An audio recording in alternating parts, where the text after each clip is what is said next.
Hey there, welcome back to another episode of Karishma Connect. On this episode, I have got Tala Badri, the first ever Emirati music graduate here in the UAE, founder and executive director of the Center of Musical Arts. Was that something that she had years back? No. How did she arrive there? And what was their journey like? What makes it so amazing and inspiring to learn from? And why is music so important to her and what she seeks to pursue about it? There's so much that we have unwrapped in this conversation. It's a conversation that just flowed, oftentimes, me not even having to ask the question, which is what I love doing on this platform. Every time there's an episode like that, I feel satisfied. Go check out the episode. She tells me more about the vision that she has for the nation, about why music education is important, especially if I can mention the episode we did a couple of weeks back with Bindu Subramaniam, who's the co-founder of SAPA in India, which is also an academy for music education. Two different dynamics, two different amazing stalwarts in their field, sharing similar thoughts, similar perceptions, telling the generations to keep it authentic and how they can do so. This is what I am so happy about on Karishma Connect. So go check it out. I'm sure you're going to like it. And until the next one, do stay tuned. More such interesting conversations coming your way every Sunday and Thursday. This is me, Karishma, signing off. Thank you so much, Tala, for joining me on Karishma Connect this morning. I am really looking forward to get to know more about all the great things that I've seen on LinkedIn about you. Waiting to dive into all of that, and I'm sure it's going to be exciting for the audience. I know, it's absolutely my pleasure. Thank you for asking me to be on your podcast. Most welcome. To begin with, Tala, I go back and I ask every guest of mine to tell me about their journey. And I've taken a brief look at what you've done from banking to consumer to music. Tell me about that unique journey of yours in your very own words. Oh, okay. It's a very interesting journey because from the outset I really wanted to do something in music. So I went to university in the UK and I studied music. But when I came back in the early 90s, I couldn't find a job to do with music here in Dubai. And Dubai is my home. And I wasn't really sure what to do. So I actually went back to university and did another degree. And I studied business management and languages. And following that, I was very lucky to get onto a graduate training scheme with a very large British bank straight out of university after graduating. So I worked with Barclays Bank for a couple of years, and I enjoyed the experience. It wasn't really me. I'm an incredibly creative person, so finance isn't totally a creative field. And I was lucky to meet somebody on the off chance one evening who said that they were recruiting for a chocolate company. Now, who doesn't want to work for a chocolate company? And the chocolate company was Mars, and they were setting up their first factory in the UAE. And they were looking for people to go and work for them, but they offered so much training and travel, and it was very attractive. So I joined the job, and I joined in finance because obviously I was coming from a financial background at the time. So I was a payroll officer, and I ended up being there for 10 years, working my way through the business, training in all different areas of the business. And I ended up being the human resource, or what they call the personnel and organizational manager, for India, the Middle East, and North Africa, which was a very big senior job. And I absolutely loved it. I loved my time there. It was absolutely fantastic. But like most women who get married, they have children. And I had my first child. And at the time, I was traveling sort of every 3 or 4 weeks. And I was finding it very challenging to manage that part of motherhood with a newborn and traveling all over the world all the time. So I decided to take the time out. And incidentally, it occurred at the time when my daughter was diagnosed as autistic. So I I ended up being at home with her, Mm. supporting her through therapy sessions and things like that. And then I was approached by um, someone who was building the Dubai Community Theatre and Arts Centre on top of Mall of the Emirates, Yeah. and they needed support from people with an artistic background Mm. on their board of directors. And so I said yes, I would do that because I needed something else to do rather than just be at home all the time Mm. with my child shuttling from therapy session to therapy session. Mm. And that was great because it introduced me back into the world of the arts and music. And when they built the theatre and the arts centre, there was some space. And one of the other members on the board said, "Oh, you should open a music school." Yeah. And off the cuff, and I just went, "Oh, really? Never thought of that. Mm. Why don't I?" So I remember coming home to my husband at the time and saying, "What do you think?" And he's like, "Do it.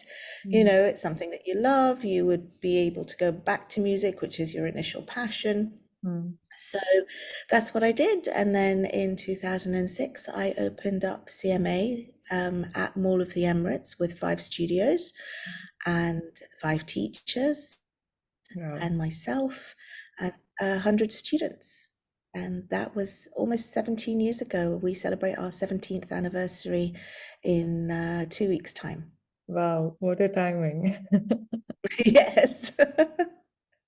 I have a lot to say for being in the right place at the right time, and I think the universe sends you things when the time is right, and I truly believe in that.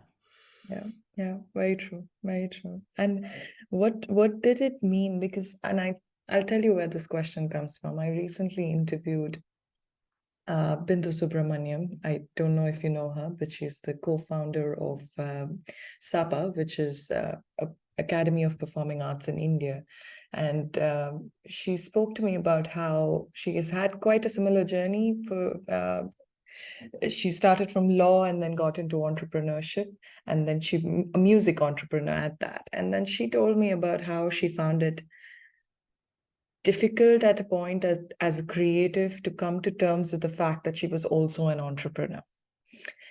Did you face something similar being a creative like that? Absolutely. Do you know, it's so difficult to be a business person Mm. where you have to be so strict and careful and professional with you sort of your money and your business and how you do things with the spirit of being an entrepreneur where you want to try thing, but everything costs money and time is money, and it's a difficult journey because you have to balance that, and being a creative on top of that Mm. is tough because you want to follow your passion, and you have a certain belief. And Mm. I'm also in the education field where I believe that education should be free and nobody should have to charge, and it should be supported and everybody else should pay for like the government should pay for it rather than a parent. And so I can totally appreciate that challenge because I agree it's very difficult to balance all of those different feelings that you have and different paths that you want to go down. But being a business person, sometimes you just have to rein yourself back and be a little bit risk averse in terms of what you do, and looking at the bottom line, especially if you hire a lot of people and you're responsible for them and their welfare as well. Mm. Mm. And coming back to your point of education, because you mentioned that at just the right time again, because my next question, she also told me about how music education has evolved, especially during the pandemic, from breeding musicians being the aim of any music education center to contributing to mental health, contributing to the wider psychological well-being of a child or an adult, whoever's pursuing music. She told me about how the priorities had changed. Did you notice something similar at your own center? Absolutely. I mean, the pandemic was a disaster. It completely decimated our business. We Mm. had to shut down for 9 months. And then we reopened very slowly, primarily online first, because that's all we could do. Mm. Legally, we were not allowed to have in-person lessons and see students because, music for us is a one-on-one or a small group situation within close proximity. And at the time, we couldn't even do that.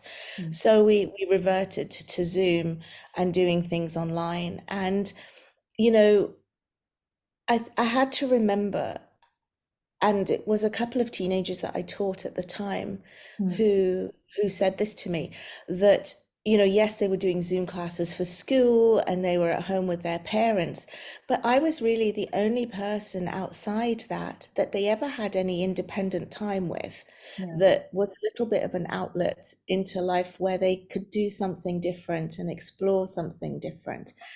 And I remember after the pandemic, when we reopened and students could come to us in person, Mm. sort of, it was so wonderful to see them. And when they were playing in groups, they were like, we missed this so much. And, the only thing that kept me going was playing my piano or listening to music. And, it has changed in terms of that aspect, yes.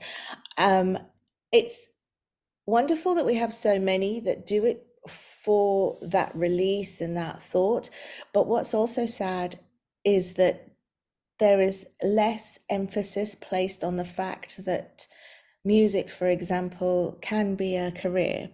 I find less and less people going into that as an option, with the rise of STEM and AI and that sort of thing, that yes, music is there, and yes, they want to learn an instrument or be in a choir or be part of an ensemble, and it's great for mental health and great for social skills and being with other people, but it's no longer regarded so much as a career. And that's been what the trade-off has been, I think. Yeah. And do you think the kind of different avenues that have opened up of late have a role to play in that? I'm referring to social media and all those. Yeah, absolutely. I mean, the digitized world is, there's pros and cons for everything. It gives people more access and sort of wider exposure, Mm. but it also, I feel, to a certain extent, makes you quite introverted, so you don't really have to go out. You can be on social media, or you can contact people digitally, or, there's the essence of human touch and the essence of being with other people that I think is becoming less and less, and missing very much. And I think that's the biggest sort of downfall of that. Very true. Yeah, very true. That's the thing. I honestly personally feel that even the authenticity of something as a study, be it in my case, I'm a writer, so I can say, be it studying writing or studying words, or in the case of music, to look at it from that eye of it being a science by itself. I'm sure there is technique, and I'm not well versed in music, so I wouldn't know as much, but I'm sure there's so much more to it than just going and shooting that song on a phone. And I think that's Oh, absolutely. I mean, yes, it takes years and years and years and years to be a musician. And you never finish being a musician. You're constantly learning. It's in the same way that you never finish being a teacher or an educationalist. You're constantly learning from everything. So, when when people say to me, is, oh, how long will it take me to learn the piano? I'm like, it'll take you forever. You're constantly learning. You never just learn the piano. You keep going and you keep learning and you keep improving. It's a skill, just like a skill that you learn in sports, or a skill that you learn with artist techniques. You will paint a picture, and then the next one you do will be better, and the next one you will be better. It's the same kind of concept. So, all these people that go on to YouTube and learn how to play a piece on the piano, at the end of the day, it's just rote learning. It's what I call parrot learning. You look, you copy, you do it. But the essence of technique and the essence of understanding is completely missing. yeah. Um, it's it's very different. And as a writer, I'm sure for you to pick up a pen and write on a page, or to pick up a book and read it, I'm not a huge fan of things like Kindle and iPads and things. I love the feel of a book, the smell of a book, the feel of sheet music, and having a brand new piece to put on my piano and play it. It's I don't know. I think I'm a bit of a traditionalist, maybe. I don't know. I mean, I'm all for technology, and it has improved and made life very efficient. But there's just these little things, I think, that detract from being able to learn a real skill again. Very true. Very true. And I completely resonate. I think it's supported and it's helped, but it's also taken away from a few beautiful things that we had. And there's that need to strike that balance, I think, between the two. Yes. Yeah, absolutely. Tell me, Tala, what did music mean to you all along? What does it mean to you? What does it continue to mean to you right from day one? What did music do for you? Oh, that's a an interesting question. I enjoyed music growing up because I was good at it. And I think it set me apart. And I quite like that. I mean, I think for anybody, especially in their teens, when they find something that they're good at, whether it is sport or music or art or drama or whatever, they latch onto that because it makes them a little bit special. It makes them a little bit different. And for me, it set me apart. And I enjoyed that feeling. When I arrived at university, I left Dubai as a big fish in a very small pond, arrived into a country where I was really not that special because there were so many people who were as good, if not better than me. And I struggled with that. But I think a lot of kids going off to university, especially leaving Dubai, where they do live in a tiny bit of a bubble, and they arrive some in a bigger city where it's you know that where there's so many people, and they're exposed to that, they feel that. So for a while, I think I sat there thinking, what am I doing here? But that's fine. I'll carry on. And I very much enjoyed doing my degree. But again, I was held back when I came back, and I couldn't find a job or something to do with it at the time. And again, I questioned, well, why did I do this? I mean, I love it, but what am I going to do with it? And it wasn't until I went through that journey of being in banking and being at Mars and working there. And then I had my first child, when part of her therapy was music therapy. And I saw what a change that made in her, that I remembered how much that meant to me. And I think at that point, this little light bulb came on, and I thought, well, I need to go back to this. I've seen what a difference it makes to her and how happy it makes her, and I want to be of service. I want to do something that changes the world. I don't want to make sure people are saving their money, or that they're getting the best chocolate in the world. I want to be of service. And I think that's where that changed and reminded me what music actually meant to me. And when she was doing her therapy, I started doing a little bit of private teaching again. And then when it was said to me, oh, would you like to open up a music school, I suddenly thought, well, yes, why not? Why not? Let's do it.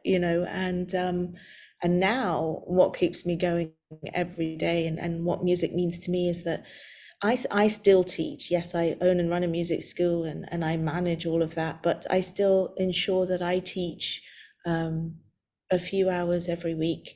And seeing that satisfaction when a child just gets it, or when they come in and say, oh, miss, I can play this part now, or when they perform in a concert, or they do really well in an exam. And just seeing that and knowing that I played a part in that, that's what it means to me. I think that on a very personal level, on a daily level. On a wider level, I've seen the UAE grow from having very little culturally Yes. in the area of the performing arts to starting to be a bit of a hub, with the building of the opera house and the development of the Berkeley College of Music in Abu Dhabi and New York University, and sort of more museums, and just that sudden growth in the cultural industries. I now feel that I play a part in the bigger picture, and that also means a lot to me. So as an Emirati, as somebody from here, feeling that I'm somewhat of a pioneer, having gone into that and being one of the first in there, that I feel like I've laid the foundations to what I think will be a very exciting time. That's what I was going to come to, that there was a time when you went to study and you felt like, you were just a tiny member of this wide pool of musicians, and then you come back and you're the first Emirati graduate. You go, you feel, you pursue, you come back, and you're suddenly laying the foundation for an era of opening up of cultural performing arts here in the region. What did that mean to you when you came back and you suddenly realized what kind of challenges and opportunities were part of that? We are today in a land of diversity, great opportunity. What does that mean today, as somebody who is teaching music? How do you navigate all those opportunities? With pleasure, because when I first started the music center 17 years ago, I had no support from the government. It wasn't really recognized. When I'd say to people, when people ask me what do you do, I said, oh, I run a music school, I teach music. And they're like, oh, okay. Like, what's okay? And do you do anything else? And I'm like, no, that's plenty enough. Thank you very much. It was a challenge. It was a challenge to go around and say, this is important. This will be important. This will set the grassroots for the future of culture, and nobody would listen. It would constantly fall on deaf ears, and I always felt that I was constantly battling. And so for the longest time I did battle, and I would go and say, support us, fund us, help us, and it would be like, well, not really. It's not a priority. It's not a priority. And now I think the change in the last 5 years has been incredible. I mean, the UAE is a fast growing country, but the change from 17 years ago to 5 years ago has just been phenomenal. Absolutely. Especially for arts and culture, and now more so music. It's in the vision for the development of the UAE. It's in the budgets. They're developing the creative industries. Only 2 weeks ago, they launched grant programs both in Dubai and Abu Dhabi and Sharjah for artists and musicians and performers. They introduced the cultural visa, so that difference is incredible. And so now, before I felt like I was battling against a wave that I never thought would change. And now I feel like I'm riding that wave because I'm the person who is teaching the future generations that are going to build this cultural economy in the country. So it means a hell of a lot to me, and I feel like I have a huge responsibility to make sure it's done right. And what do you have as advice for those budding musicians in the region? What should they keep in mind? I think the thing I say to a lot of people, especially when they want to pursue music as a career, and parents are like, yeah, but you earn no money, and it's true, you earn no money. But the concept of studying and pursuing something that you love and then making something else out of it. I mean, I never thought I would ever work in a bank or work in a factory, but the skills I learned as a musician really helped me. There's a whole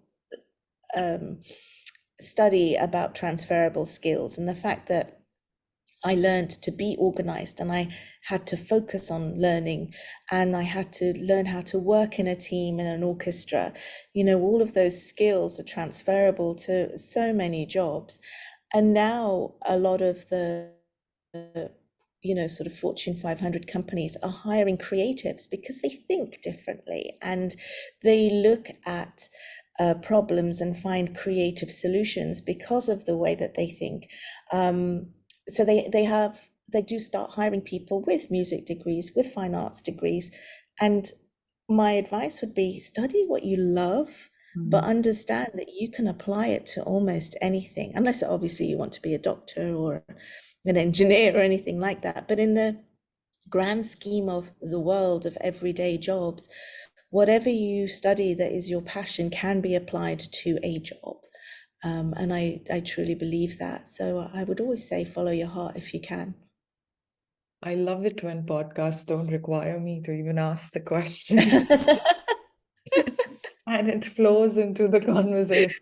I'm literally referring and I'm saying, and I'm like, it's coming, and it came. You literally answered my question about how one skill lends on to the other, because this is something truly I believe in as well. It's nothing goes to waste. Absolutely. I think everything links back. Yeah, Mm, definitely. I think, whatever you learn yeah. will put you in some standing in life. And whether you achieve or whether you fail, it's always a learning and you get something out of it. So, yes, definitely. Absolutely. And my last question to you, Tala, is what do you think is the future? What's the future that you wish to see in the UAE for performing arts? I would love, Mm, and I'm going to say Dubai only because Dubai is my city. Yes, I'm Emirati, but I'm what you call a Dabawi. I am a Dubai city girl, born and bred. And I would like to see Dubai in the same cultural vein as somewhere like London or New York, mm, where you arrive there and one of the first things you want to do is go to Broadway or go to the West End and mm. experience that, where the best performing arts schools are, where the top music schools are, where the top dance schools are.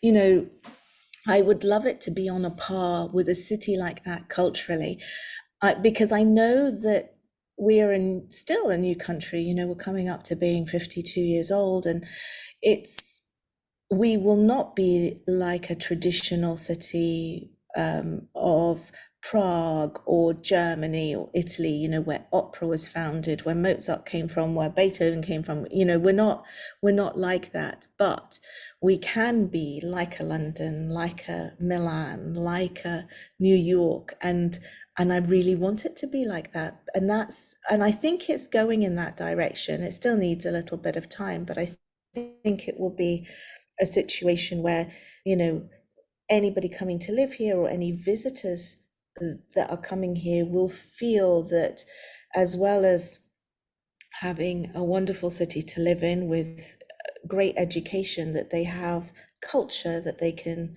experience and go to and find while they're here. That's what I foresee in the future and I hope will happen. I'm sure it'll happen with the amount of, I think this land has so much to give to everybody, and it does it so beautifully that I'm pretty sure that will happen. More power to you, Tala, and to your purpose and to the city itself. I think I'm a very happy Dubaiite as well, so I definitely resonate with every bit of conversation. Thank you so much once again for making time today. Thank you, Karishma. It was a pleasure speaking with you. Likewise.